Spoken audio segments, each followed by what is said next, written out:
Well, I was born in a very little town in West Virginia called Shady Spring about 46 years ago.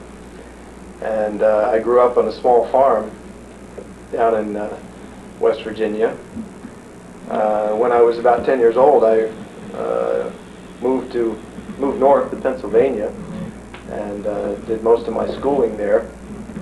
I got interested in science when I was in 10th grade, as I remember. I was introduced to chemistry by a teacher whose name was Paul Paxton.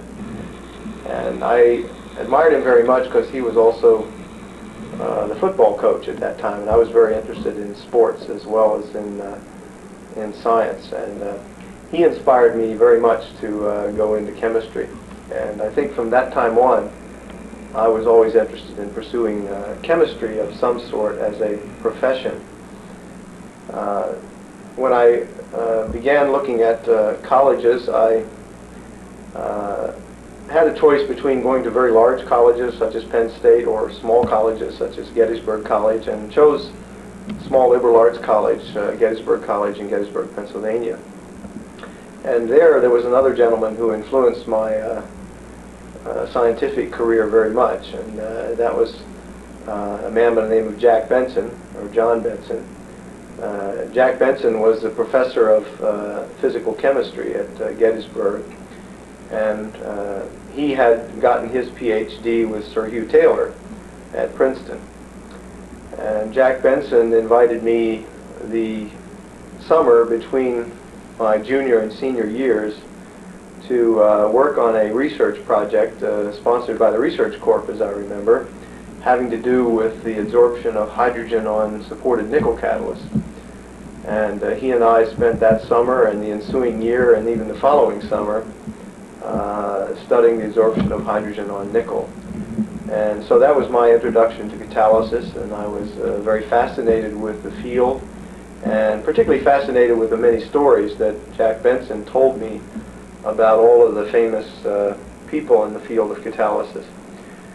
When it came time to consider graduate school, Jack was very instrumental in my choosing Johns Hopkins University because of Professor Paul Emmett being there at the time.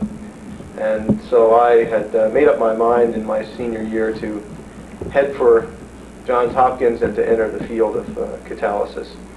And so I spent the next 4 years with Professor Emmett, obtaining my PhD degree. And subsequently, Professor Benson influenced me once again when it came time to consider postdoctoral research. He had just returned from a sabbatical year at Stanford with Professor Michel Boudard, where he had developed the now famous Benson and Boudard hydrogen titration technique for measuring the surface area of platinum catalysts, for example. And when he came back, I met with him, and he was very enthusiastic and excited about Stanford and suggested that I apply there for a postdoc. And I did so, and fortunately Michel had an opening, and so I was off to new territory that I'd never visited in my life, namely California and Stanford University. And I spent 2 fabulous years at Stanford with Michel in what was a tremendous group at that time. There were people like Eric Derwan, also postdocing, Valerio Indovina from Cimino's group, Nick Delgas was there, now professor at Purdue, Alvin Ice, now professor at Penn State, Dave Ollis, now professor at North Carolina, and a host of other extremely talented people who were part of Michel's group at that time. I also had the privilege at that time of being the postdoc who got to pick up all of the dignitaries in catalysis at the airport and host them during their visits to Stanford. And in the course of that activity, I met many of the famous people in the field of catalysis, Frank Stone and John Turkevich, Keith Hall, and many, many others who came through Stanford at that time.